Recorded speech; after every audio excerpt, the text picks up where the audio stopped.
Hello,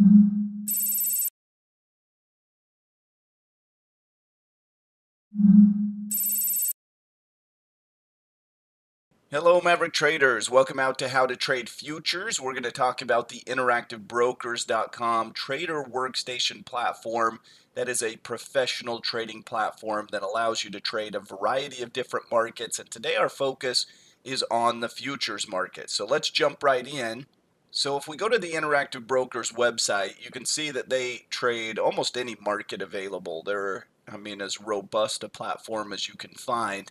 If we go into futures, they talk about, commissions and different commodities that you can trade. When you think about the futures markets, it's big on commodities. There are financial futures. You can trade the S&P 500, the Dow futures, the NASDAQ futures. You can trade interest rates, so some financial products.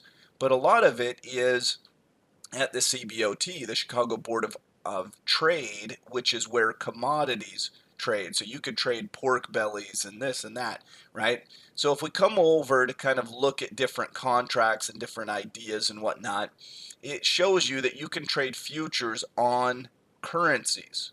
This is something our FX division may have more interest in.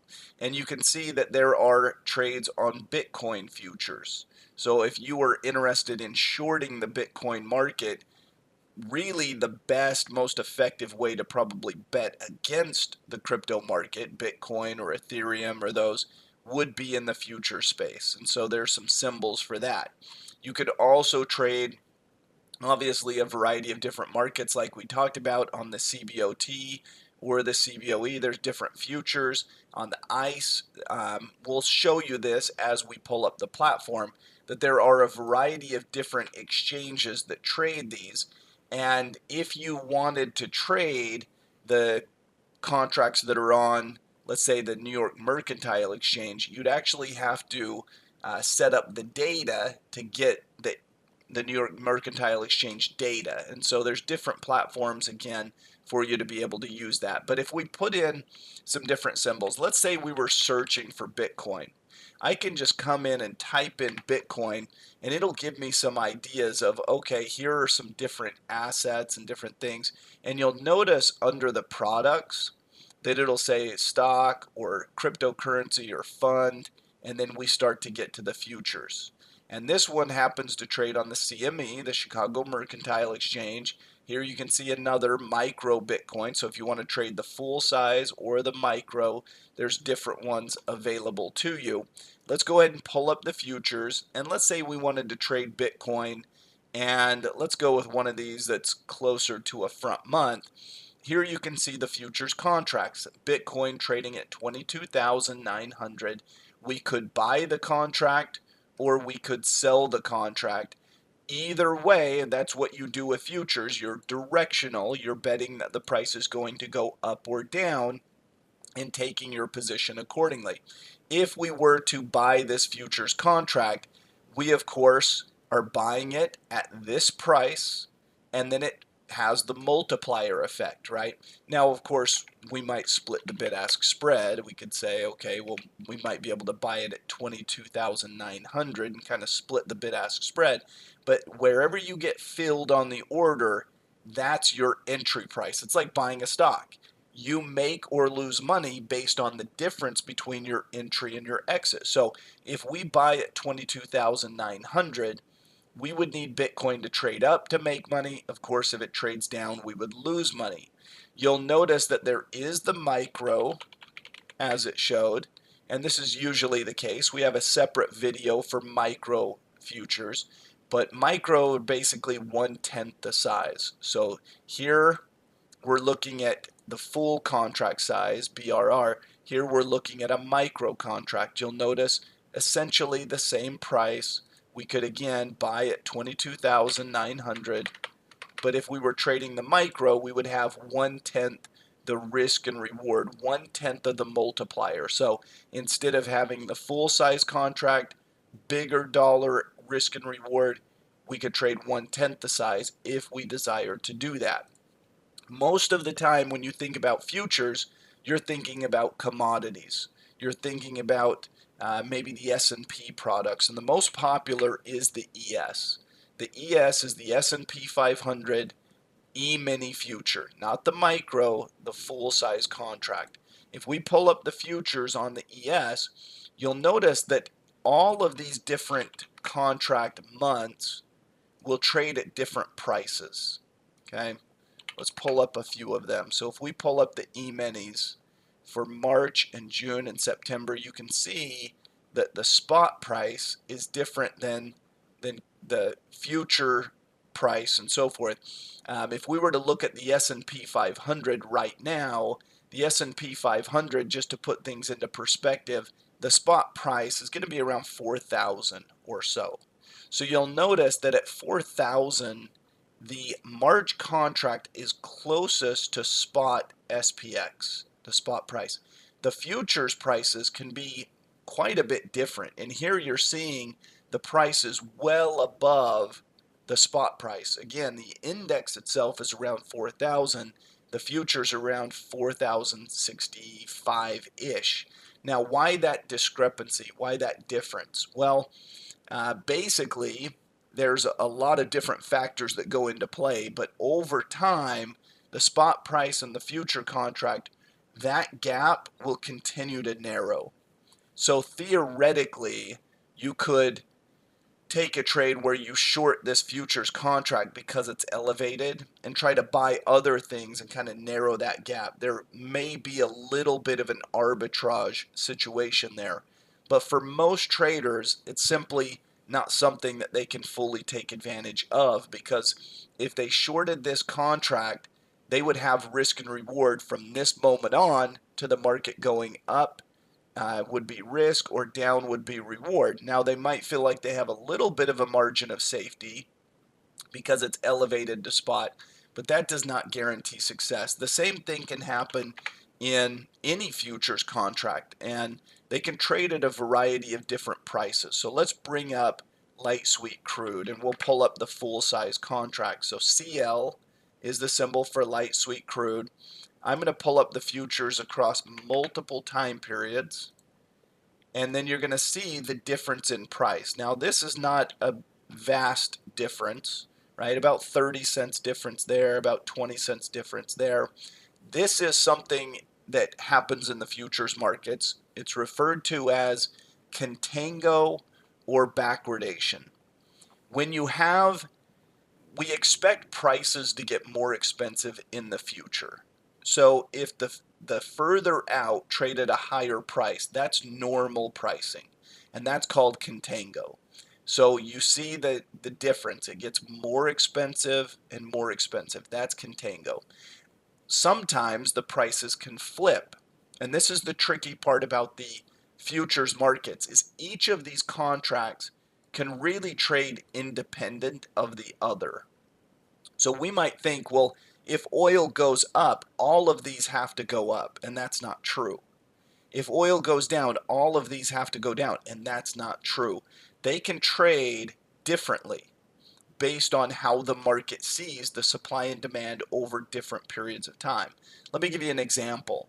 Let's say that something disrupts the oil market, and for some reason there is not going to be as much supply of oil, millions of barrels are destroyed.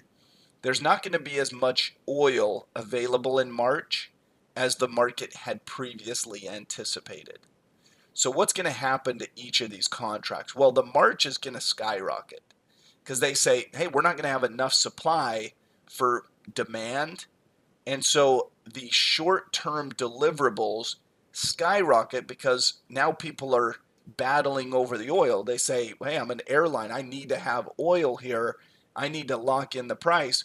And so the short-term contracts become more expensive.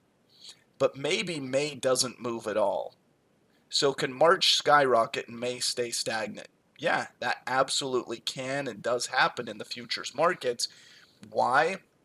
Because they say, well, by May, they'll be able to produce more oil, right? They'll open up the spigots. They'll, drive more.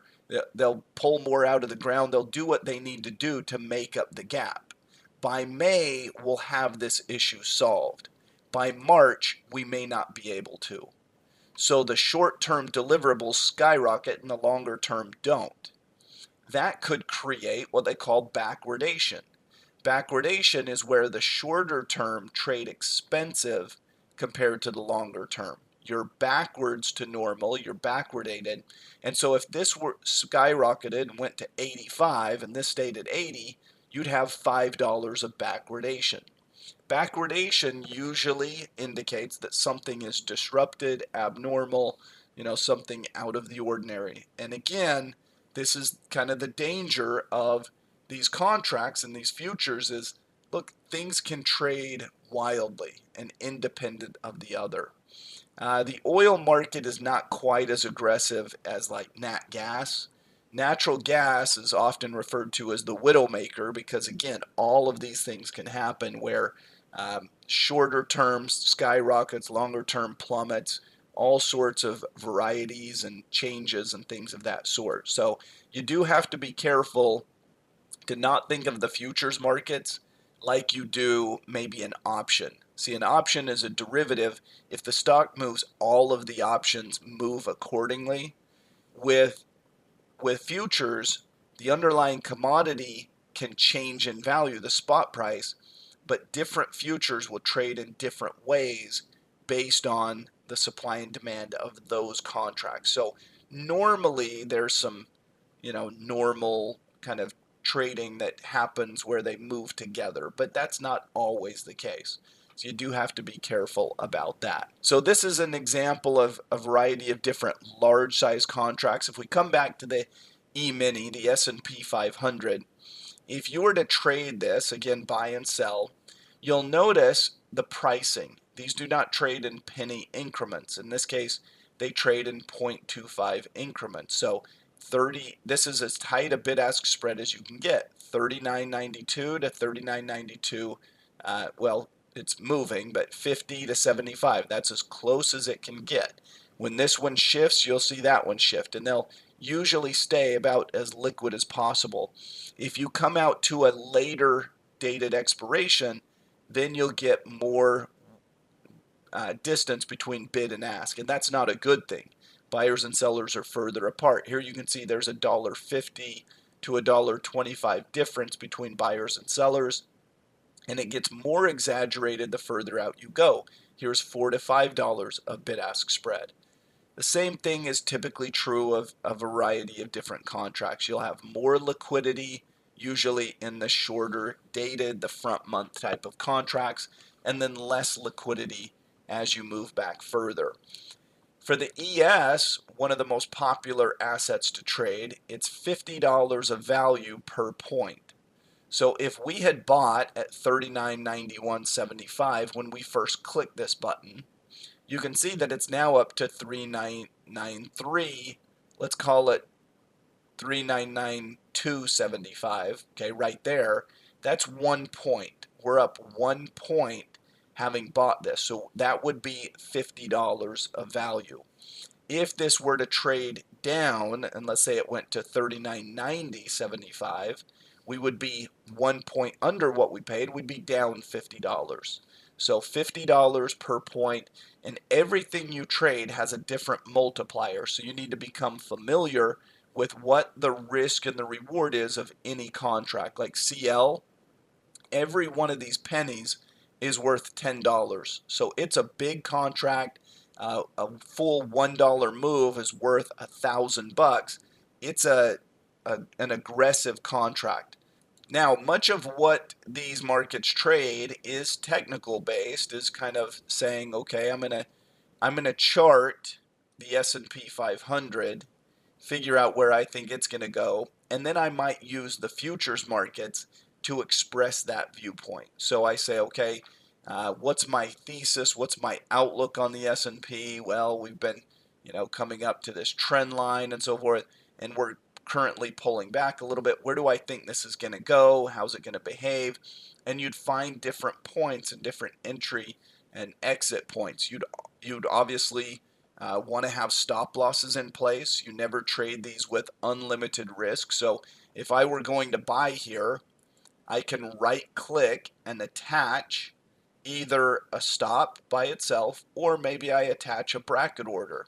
Now, what does a bracket order do? Whenever I attach a bracket, I go to GTC, good till canceled, but basically a bracket says, I'm going to put my target price out here, and I'm going to put my stop loss out here, and we're going to have a certain amount of risk and reward. Let's make it more easy to follow. So in this case, I'm trying to buy at $39.91, target 40.11, so I'm trying to make 20 points, and my stop loss is at $39.84. It's 7 points below. I'm risking 7 to make 20 or whatever. This is a hypothetical, of course, but I have my sell target and my sell stop loss attached to my buy order. And I would like to trade in this way in most situations in the futures markets. I certainly always have a stop loss, but a lot of times I'll also have a target. Remember, these are directional, they're tradable, and you're targeting certain moves over certain periods of time. So if I were placing this trade, I would probably have for sure the stop attached, and you can just right click to attach a stop, and maybe even the full bracket where I also put the target out there. Now, if I were to transmit the primary order, if the primary order executes, if it goes through, then the target and the stop loss are also in place. They are also immediately sent to the market once the primary order executes, once it hits our price. If the primary order does not hit our price, it will cancel away at the end of the day, and so will the child orders. One thing to be aware of is margin requirements. So if we look at the margin requirements for trading any of these contracts, we can go again to the IB website, and here's kind of a breakdown. If you trade the E-minis, it gives you your initial margin requirement. It's going to be around $8,000. That's to trade it intraday. So if you were just going to trade it and buy and sell during the market hours, you're going to be about 8,000. If you trade it into after hours, your margin requirement goes up, and you can see it goes up pretty substantially towards about $12,000 or so dollars for one contract. So you have to plan on about 8,000 in margin requirement intraday, up to about 12,000 if you hold into the overnight session, and your margin requirements can change like that. Each contract, whatever you're trading, it'll have different margin requirements based on, the risk and reward, and they'll change those requirements, difference between intraday versus overnight margins and so forth. There's a variety of different contracts you can trade. You can see, the amount of symbols and things. Here's treasury futures that you could trade, what your initial intraday margin is, what your overnight margin is, etc. So sometimes there can be currency swaps. So if you're trading currency futures, there can be a little bit of an overnight fee for trading those into the after hours and such. So as you trade futures, you just need to get more familiar with them, of course. They are directional, and in many ways we can create the same type of risk reward probability with the options market instead, but that's a little bit more information about trading futures on the Trader Workstation platform. So thanks everyone for joining us. On behalf of Maverick Trading, I'm Corey Halliday. We'll see you next time. Goodbye, everyone.